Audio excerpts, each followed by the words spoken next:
What's up, everyone? It's Billy Kayaks here with Strictly Kayak Fishing, and oh my goodness, we had a doozy.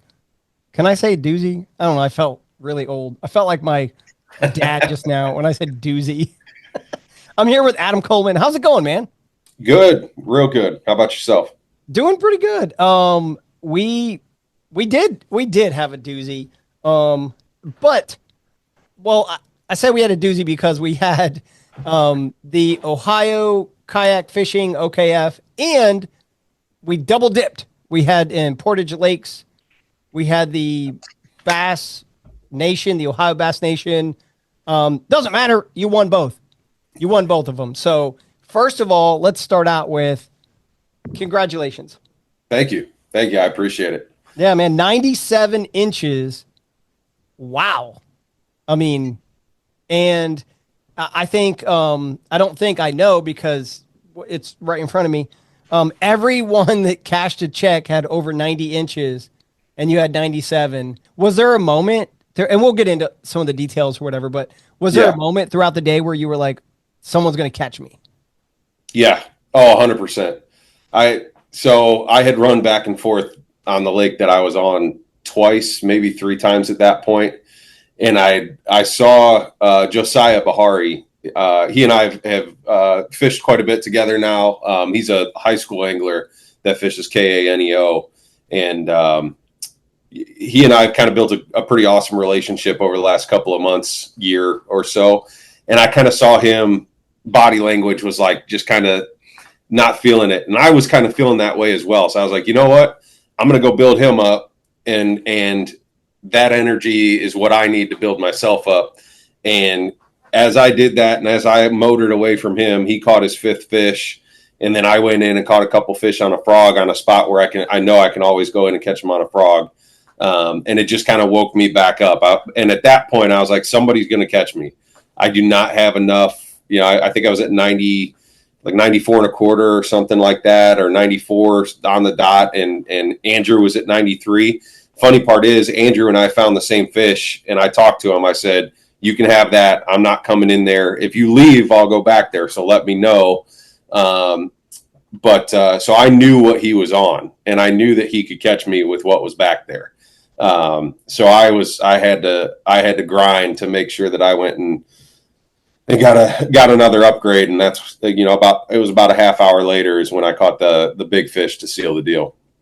Yeah. And when you say, that the two of you had, formed a relationship or whatever, I can attest to that because I heard when you were in a spot, like I saw you, and then when you left a spot, he was like, Adam! Yeah. He started yelling. Do you remember that? I was starting to motor away, and he was trying to get my attention to tell me good job. Because at that point, I think I had caught my fifth fish to get to 90 inches real early in the morning. Yeah. And he said, keep killing it. And then I kept going. So that was a pretty cool moment. He's an awesome kid. I told him on the phone last night, I said, your enthusiasm has brought back my love for just fishing and reminded me why we do this. Because it's not for the trophies. It's not for the money. We all started fishing for the same reason. It's because it's fun. Whether you're catching them or not, especially when you're catching them, it's a blast to go out and catch fish.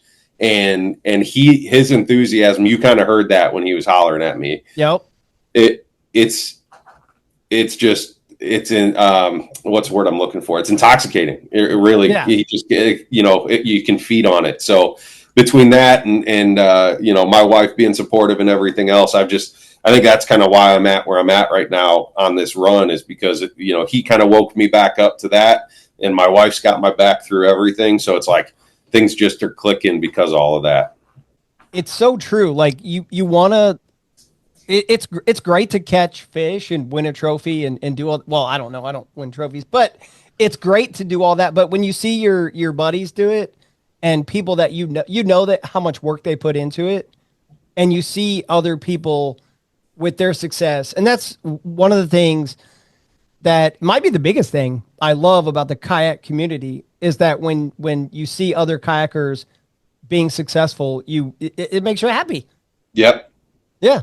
So Yeah, absolutely. I came from the boat world. I still fish boat tournaments. I fished a tournament on Sunday after our Saturday tournament in the boat. And it's just a different world. Guys are cutthroat. It's everybody thinks they're, I was talking with a guy that's, pretty well known around here, and he was, we were just talking about that dynamic, and guys think it's the Elite Series and they're fishing for $200 in a Tuesday night jackpot tournament. yeah. It's just a different world. And I love the kayak side of it. I think that's why I enjoy it so much. I think that's why I'm successful in it, because it's genuinely, I look forward to the tournaments, and then I look forward to the meetups afterwards, stuff like the Kayak Adventure Series now, the way they're doing things, and the way, our meetup was, everybody's there to have fun. It's just, Right. Well, it's a blast. Dude, I'm glad I couldn't agree more. I've never fished in the boat world, but I love everything you said. And I love that you brought up Kayak Adventure Series, because you kind of skipped ahead on me a little bit, but 22 and a quarter? Talk to me about that fish. That lake is special. I found that spot. I found little fish in that spot during practice. And maybe I'm sorry, maybe some people don't, because I skipped ahead in my brain. Like, add a little context on what we're talking about. So Paris Reel Fest was the week after the national championship down there.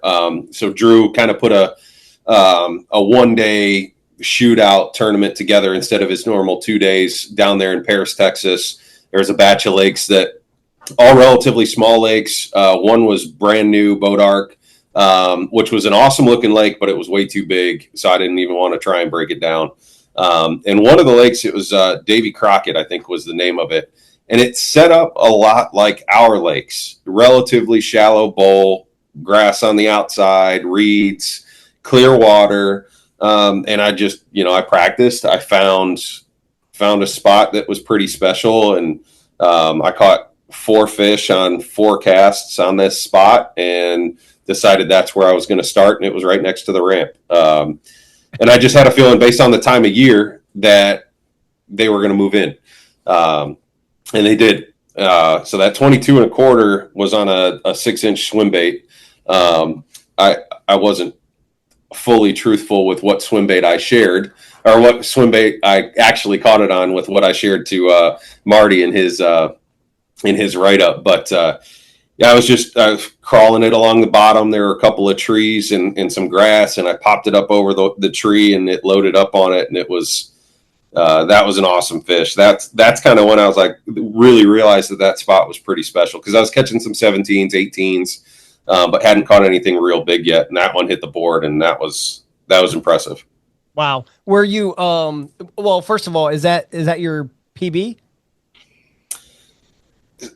So yes, confirmed, yes. Okay. So on the lake that I fished Saturday, I had a fish over 23 inches on the board. The first tournament I ever fished. And I had no idea what I was doing yet. Our first kayak tournament I ever fished, and it flopped off the board before I could get a picture of it. Oh, so you had it on the board. You saw it was 23. Yep. And then boom. But I have no picture confirming that it was 23. And honestly, that fish was probably 7.5 pounds plus. It was a giant female that had been on a bed. I thought it was a carp. Yeah. It was. And for anyone that thinks like, oh, these are like fish stories or whatever, I did go into Tourney X, and I don't know, man. I think like Big Bass Adam, like, I think we need a new nickname, because I was looking. You've won 5 big bass. This just in Tourney X. I'm sure Boat World and all that. Like, I know it. This isn't like everything in your life, but just in Tourney X with the kayaks, 5 big bass, and 2 of them over 21. Dude, that's impressive. Yeah, I don't. I try to put myself in a position to catch bigger fish. In Ohio, it's sometimes can be tough, but I do things a little bit different than other people do. I'm more willing to stick to my guns on certain techniques and things like that. And if I'm being honest, I get lucky every now and then. And I think one of the things in fishing, I forget who said it, but there's a spot where preparation and luck come together. Yeah. And you tend to have more of that good luck happen the more you prepare. And I think that for me, between map study and getting out on the water and things like that, I tend to get luckier more often because I'm putting myself in those positions through the work that I've done.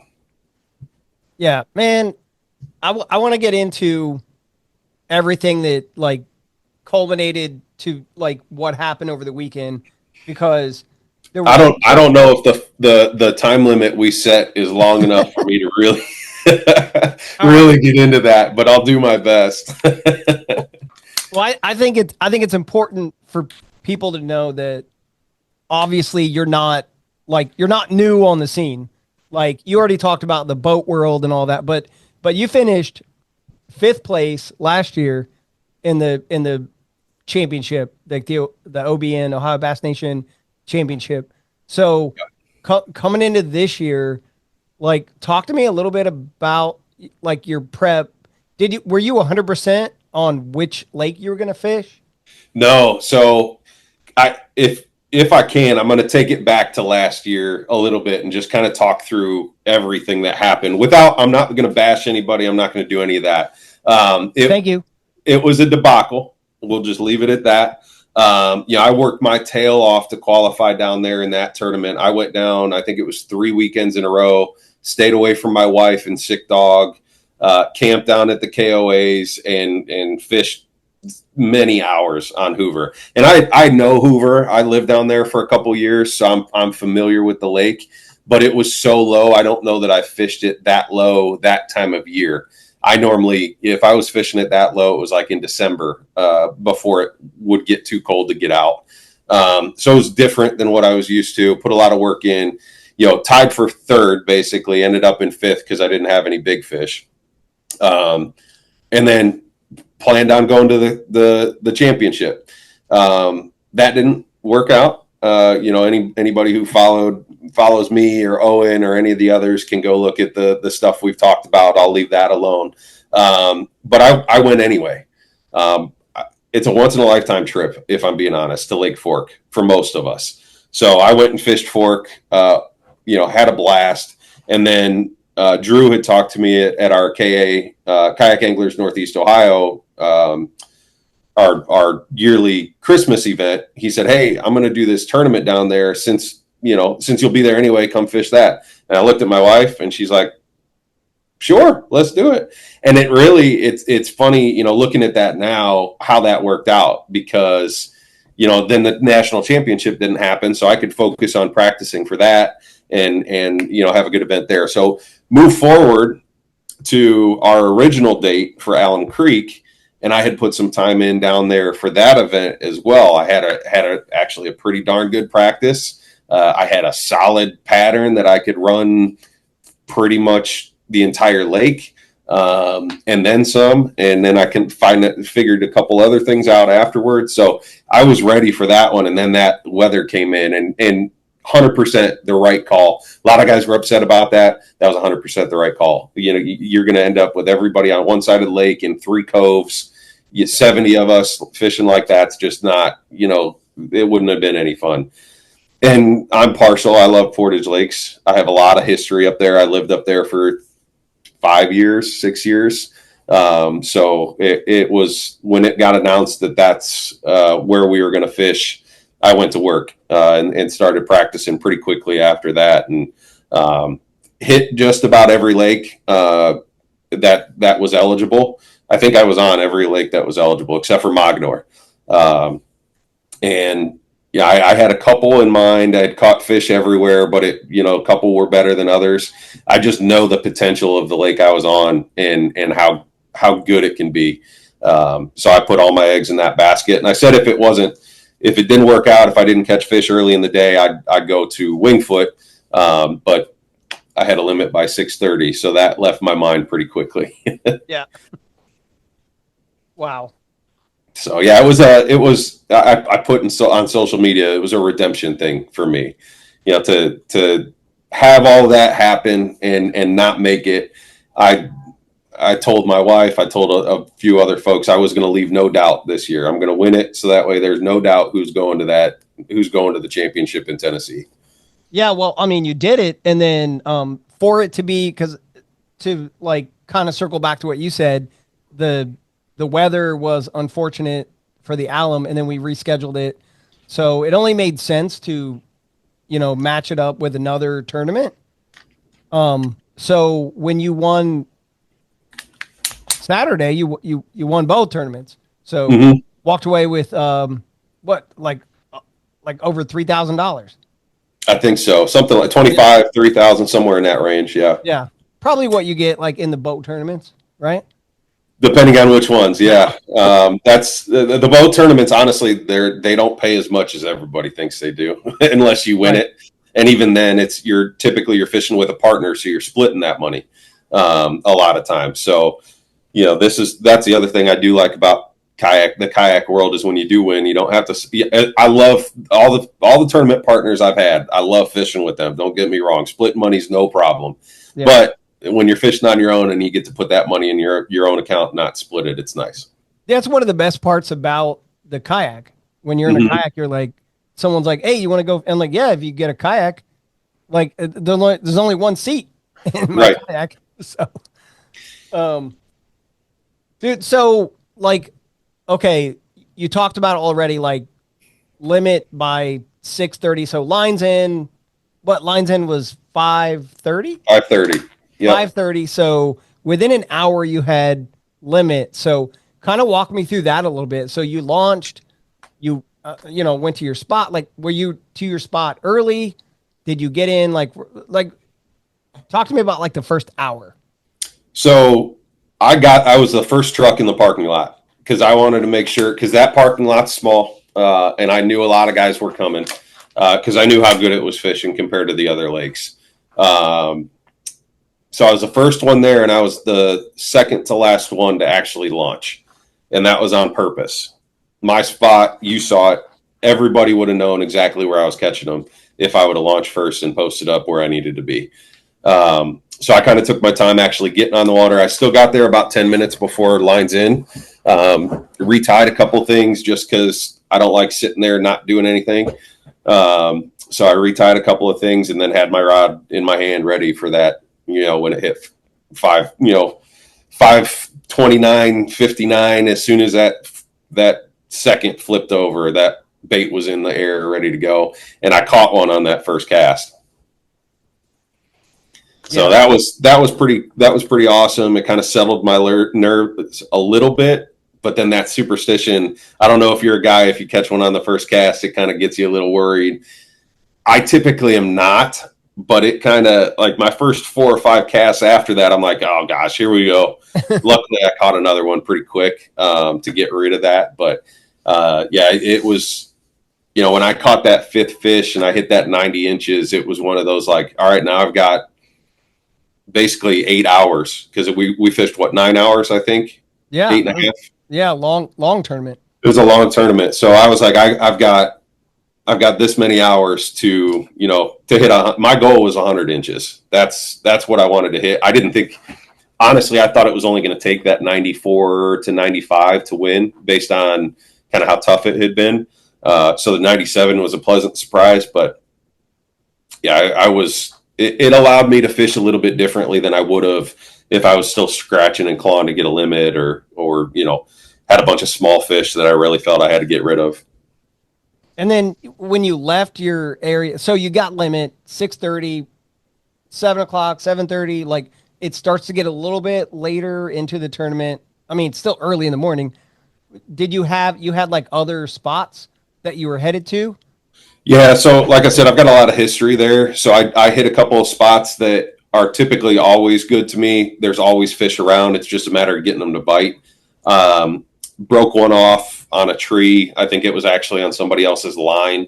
So that one hurt because it felt like a big one.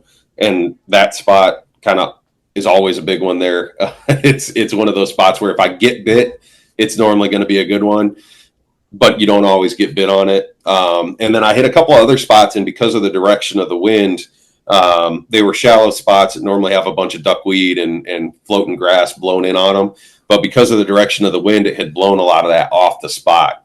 So it wasn't what they normally were. So I didn't spend much time there. Checked a couple of other things and then ended up at the spot where I started culling some of my fish on a deeper grass edge. Yeah, and I think you had to call some of those fish. Like you wouldn't have won some. No, Yeah. no, I would have lost by 3 inches or 2.5, 2 2 3/4 inches, I think. So I knew I had to get to work. I knew 90 wasn't going to be enough. I honestly, 90 barely got you a check, right? Yeah. I knew I had to get to work. Well, I mean, great job. We haven't, to this point, we really haven't talked about the lake that you were fishing, but I do want to say, BKFT, Buckeye Kayak Fishing Trail, that was like 10, 11 years. And then now a couple years of OKF. Portage Lakes. It's one on any lake.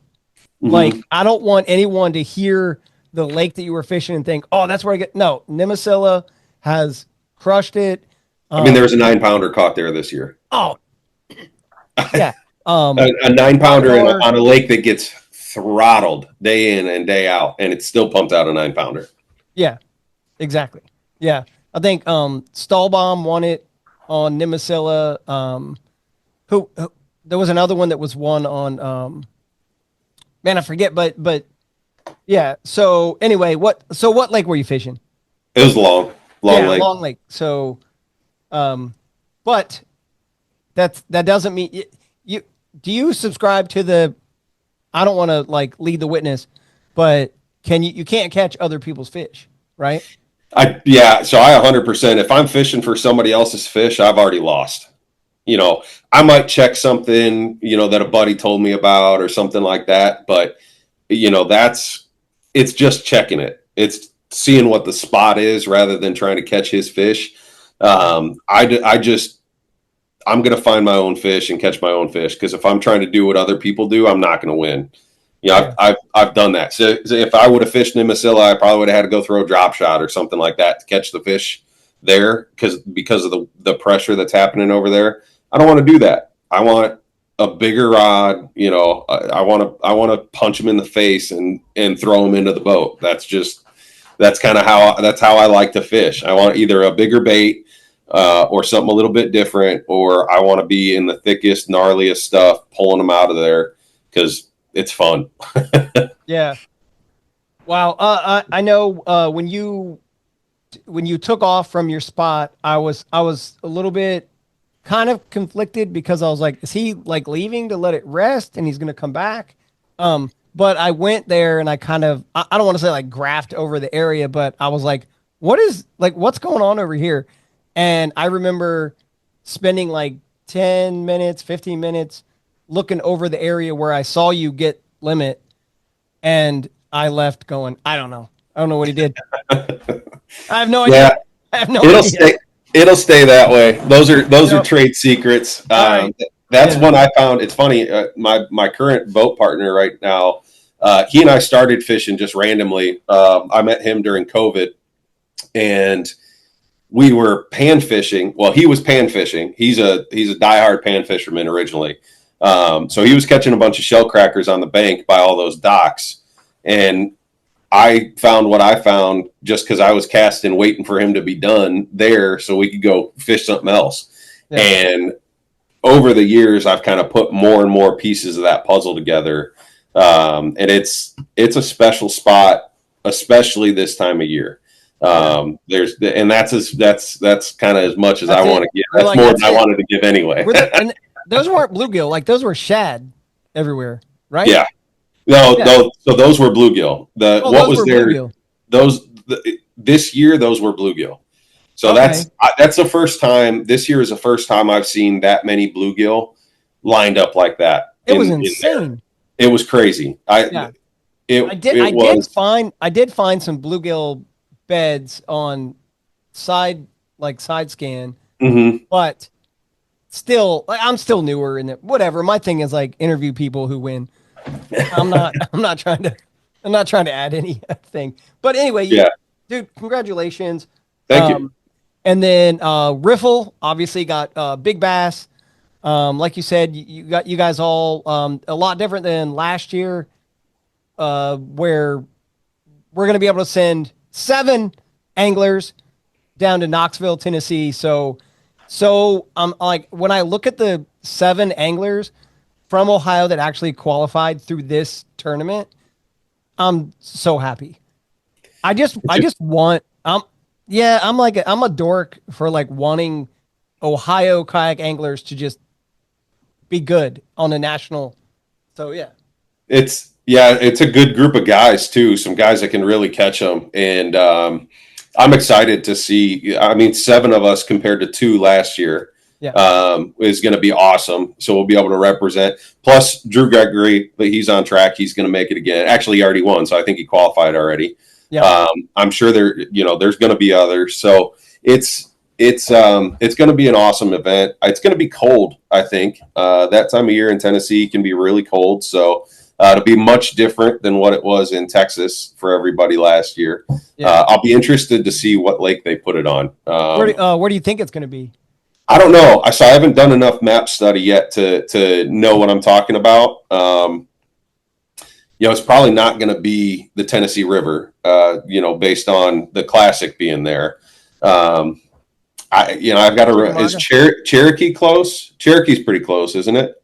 I'm not sure. I want to see Cherokees around there. I don't know. I'll be interested to see where it ends up because it's got to be a big enough lake that they can put 200 guys on it, guys and gals on it. Yeah, but I also wouldn't be surprised with some of the like Kayak Adventure series, and even when Hobie was doing their thing. I wouldn't be surprised if they open it up to like 2 lakes. Let you pick.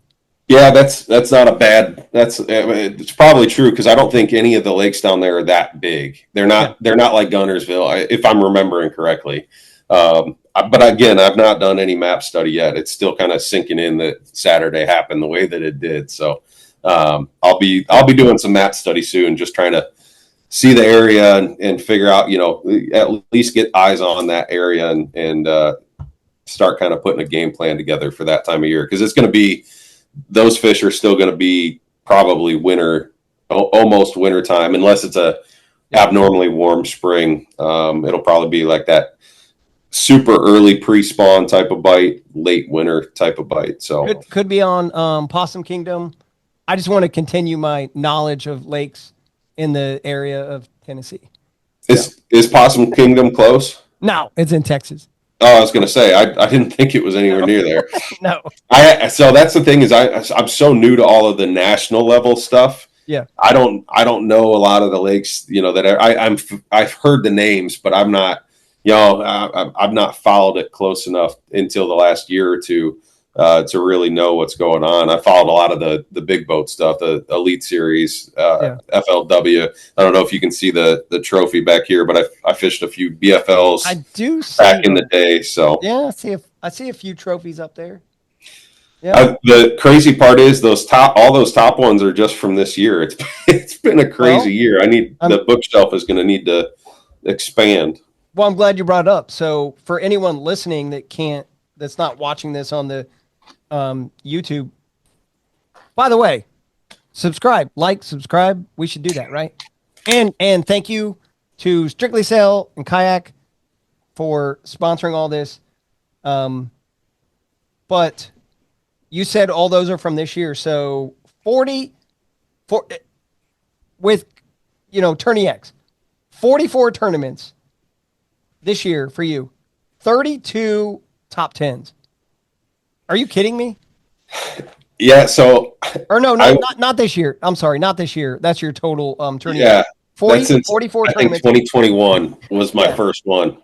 Yeah, 32 top 10s, 5 third place, 5 second place, and 6 first place with an average of 17.32. I don't know where the 32 comes from, but dude, that's impressive. I didn't realize what kind of run I was on actually until earlier this year. I typically with Tourney X, I typically just use it on my phone. and I recently started looking at actually on a browser to sign up for the team side of Kayak Adventure Series. So when I got on there, I was like, oh, I forgot that I can look at all these stats. And I started doing that and adding it up like you just did. And I was surprised at the way things have gone over the last few years. That, I knew the last year or so has been pretty good. Like last year with KA, Northeast Ohio, I didn't finish below 7th with them, and somehow I still lost Angler of the Year. I'm not salty about that still at all. Doesn't sound like it. Who won? Jay Jordan, and I love Jay. He's a great dude. He finished 2 or 3 spots ahead of me in our final tournament. It was a Rivers tournament. I'm not a Rivers guy. He very much is a Rivers guy. I mean, it was. He won it fair and square because of the nature of how Angler of the Year goes. Your best 3 tournaments. He had 3 tournaments that were better than my 3 tournaments, and that is what it is. And I'll never be mad about that, the way that's set up, because it allows guys who can't fish every tournament to have a chance at that Angler of the Year, because we're not professionals doing this. It's this is for fun for the most part for all of us, and I like that setup because it allows anybody to take it away. But anyway, yeah, it's been a fun run. It's been a blast. Yeah, and then what's your goal for like OKF for the rest of the year? Because obviously you qualified for the TOC, and then your points, like, you're right up there. So are you going to fish the rest of this season with OKF? I've got to look. So based on my schedule, I didn't have any other OKF events on my schedule because of Kayak Adventure Series and KA events. KA's that's where I've started. They're my kind of my ride or die right now. If I can fish their events, I'm going to fish their events. But if I can make more of the OKF events based on my schedule, I will. But this was the only one. Even before this was the championship, this was circled for me because Portage Lakes tends to treat me pretty well. Oh yeah. Well, I mean, we have the Rivers tournament is next, so maybe you skip that one. Yeah. And then we're going to Mosquito. Yeah, if I'm free, I like Mosquito. Although Mosquito, I don't know about Mosquito this year. I'm worried about Mosquito this year. My buddy and I have been talking about it a lot. It's on the decline by the looks of things. Yeah. There are lots of fish, but they're all like 8 to 12 inches. Yeah. Maybe I'll probably do good. Yeah, it's a crazy fishery, how it kind of ebbs and flows, and they're spraying the grass. It's just, it's been, and it's also been, the weather's been crazy this year. For half the spring, it was like 5 or 6 feet high. So it could just be that the weather hasn't settled out yet. So we'll see. It'll be a great event, period. Somebody's going to catch them. And we're going to have a good time camping. I mean, we've talked about on this podcast for sure, but we've talked about it many times, the camaraderie and just camping and hanging out and just meeting people and everything is. Yeah. So even if even if you get 8 to 10 inch fish, it'll be good. Maybe we need to do the Kayak Adventure Series where we have like the micro bag. Yeah, that's what I love. I mean, Drew's doing the right thing with that. He's making it fun. He's making it an experience more than just going to the fishing is like the cherry on top, right? Because the rest of like that theater we were in down in Springfield, that was amazing. And Paris was awesome too. South Boston was cool. I didn't get to go to Florida, but from what I heard, that one was cool too. It's just, the way things are, he's got that set up where you could do the micro bag, you could do the team side. I think there's been multiple where he's aligned with other, kind of like OKF in our Bass Nation tournament. We're aligned. He's had tournaments like that where you could sign up for both. I should have in Texas, and I didn't. Missed out on about another $4,000 there, but it is what it is. Who, when you do the Kayak Adventure Series, who's your team partner? Nate Hall. So he's a Western PA guy. He's a hammer. He's real good. Great partner too. We fish somewhat similarly. I tend to get off the bank a little bit more than he does, but when we're both, if it's a shallow bite, he and I are gonna figure it out, and we're gonna put it together. So we're not sitting as good as I'd like to be on the team of the year stats right now, but we still have some time.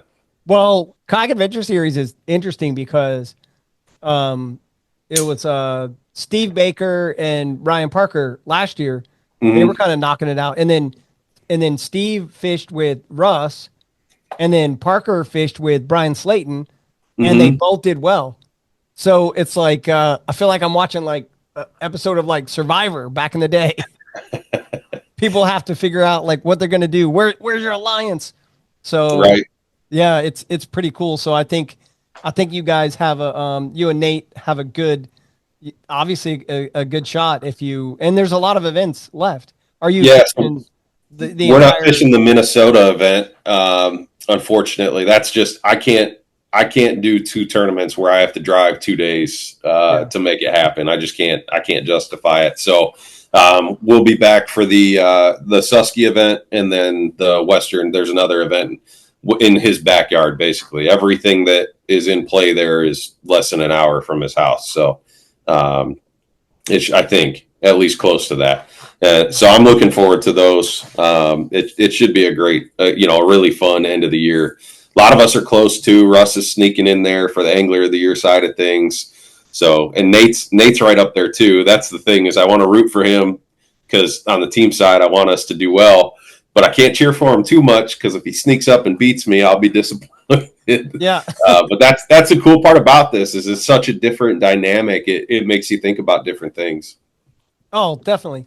And then with OKF, if you win an event, you're automatically in for the AOI.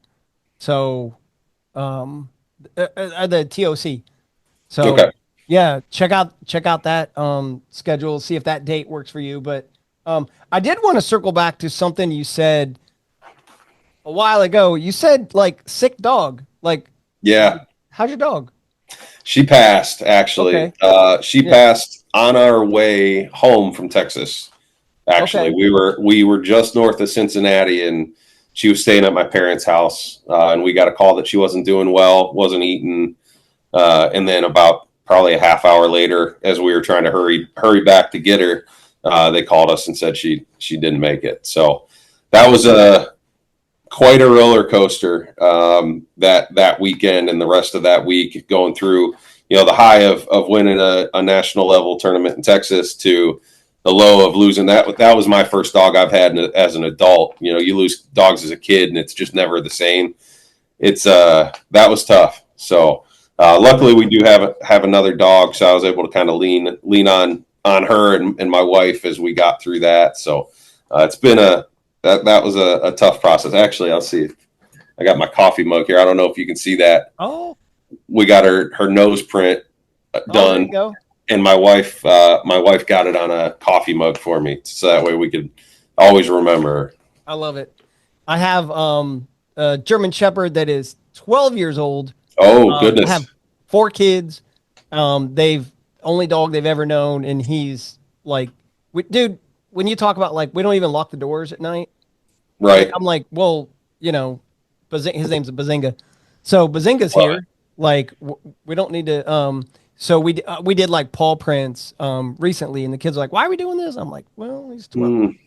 So, yeah, that's why I wanted to ask. Anyone, I'm sure tons of people listening have had pets, and it's your family, part of your family. So they're not here long enough, and definitely not here long enough. That's for sure. Oh, for sure, yeah. I keep telling the kids, like, I'm like, hey, he's like 84. They're like, right. What? He's 12. I'm like, no, do the math. But, all right. Well, sorry for your loss, man. Appreciate that. And I want to, now that I like brought it down with the dog, whatever. No, it's all good. Yeah. So talk to me a little bit about like, how you got started. I know you said the bass, like, fishing out of bass boats and all that. How'd you get started in kayak fishing? COVID. COVID hit. I talked to Jake Horn, one of the guys at the time. He was leading, doing some leadership stuff with Kayak Anglers Northeast Ohio, and I kept seeing him out catching smallmouth and stuff on the Fairport Harbor here in Northeast Ohio, and I'm like, I need to get a kayak. Talk to me. How should I do this? And River's Edge down near Pittsburgh. I went down there, picked it was a Jackson Bite. It was like paddling a piece of plywood, but it was an awesome first boat to have. And fished out of that for 2 years, and then won Angler of the Year with KA, and ended up in a Crescent light tackle after that. But yeah, he got me in on that, and 2 weeks after, it was 2 weeks after I went down and got it, I fished my first tournament with them, and it was a weekend long. Because of COVID, they were trying to do some different stuff to get everybody out and involved in it. So we did a weekend long tournament on Memorial Day weekend, and I almost won it. If I would have, that 23 I talked about earlier in our conversation was during that tournament. Had that fish stayed on the board, I would have won the first ever kayak tournament I entered, which would have been amazing. Wow. Yeah. But yeah, that got me in it, and that got me in it hard. Fished the next couple events, and then COVID layoffs, they messed with me pretty hard for the rest of the year, so I wasn't able to fish all of them. And then the next year, I was living on my own at that point, and I was able to fish like 5 days a week. I had a great job at the time, so I was able to get out and practice and everything else. I had an amazing year, and that just kind of continued to springboard it. Yeah, man. I remember you saying earlier in our conversation, like the COVID thing, but I didn't really put it together that was your first real like experience, or that's where you kind of dove into the kayak thing. So man, you're doing pretty good. Yeah, the hardest transition was being in a boat that can get pulled by the fish when you set the hook. For me is, learning how to set up your gear in a way that allows you to not lose that fish, because you're not in a 19 or 20 foot bass boat setting the hook anymore. So those types of things and tackle management and things of that nature. It took me a long time to go from a bass boat to a boat where I can only have a couple of rods and a couple of tackle boxes. Now I've got a Hobie, and I carry around way too much gear. I saw your setup. You're in a bass boat. Yeah, it's I've got too much stuff in there. I mean, for that tournament, I had 15 rods in that boat. Oh my gosh. I had eight on the black pack and another 7 in the rod tubes, because I was doing 2 completely different things. I was chasing those bait eaters in the morning, and then once the sun came up, I was flipping, pitching, frogging around heavy cover. So couldn't do that with all the rods I was doing the other stuff with. Wow. I think it was Mike Iaconelli said, like, he was interviewed somewhere, and he was talking about how going from the bass boat to the kayak, he's like, that's harder than you think, and I think obviously anyone listening to this can agree. It's interesting, and you definitely can't just fire up the motor and like go wherever you want, but also just moving around in your kayak, just landing the fish, to your point, setting the hook. It's all just a little bit different. It is. Yeah. So I love it. Your pro angler looks like it is really decked out. Congratulations on your win in 2 tournaments. You got 2 trophies and 2 and 1. Yep. But you signed up for both, and you submitted all your fish. So hats off to you, man. You did amazing. Anyone, like, as we wrap this up, is there anyone that, I know you talked about some people before, but anyone you want to thank? Yeah. So Falls Outdoors Company in Cuyahoga Falls, JT, he owns the place. he's been an awesome partner for me this year. He and I just recently, kind of put ourselves together in a partnership. He helped me get the motor, the Newport set up. We rigged it. He's got an awesome little rigging station in his shop. He's selling all kinds of different kayaks, whether you want to go whitewater, inter fishing. I think he still might have an XTR over there. So if anybody's still looking for an XTR, he's got one. He's been phenomenal. He's relatively new to that area. He had another shop in a different part of town, but he's right by Hi-Ho Brewery. So anybody from Northeast Ohio that hasn't gone to see him yet, go see him. I know you're working with Strictly Sail down in Cincinnati, but if you're in Cincinnati, you're probably not looking to buy a kayak up in Cuyahoga Falls. So, I figured it'd be all right if I could put him in here. But he's been phenomenal. And then, my wife has been absolutely awesome through all of this. She's a rock star. I'm gone pretty much every weekend, whether it be in a kayak or the boat.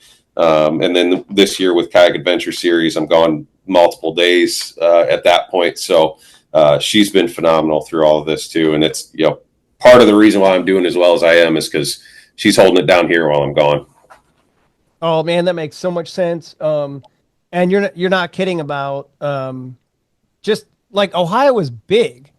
I was thinking like there's so many people in Ohio. There's so many kayak anglers, and we don't need to. If you're in the Cincinnati area, heck yeah, go to Strictly Sail. Right. If you're down in like Southeast, go to Raccoon Creek. Raccoon Creek. Yep. Yeah. Go see Dustin. Yep. Yeah. If you're up there by you, even Loveland Kayak. So like, I'm not, I just want everyone to get out on the water and experience what we experience. I've always said there's no one more optimistic than a kayak angler, like 10 minutes before line's in.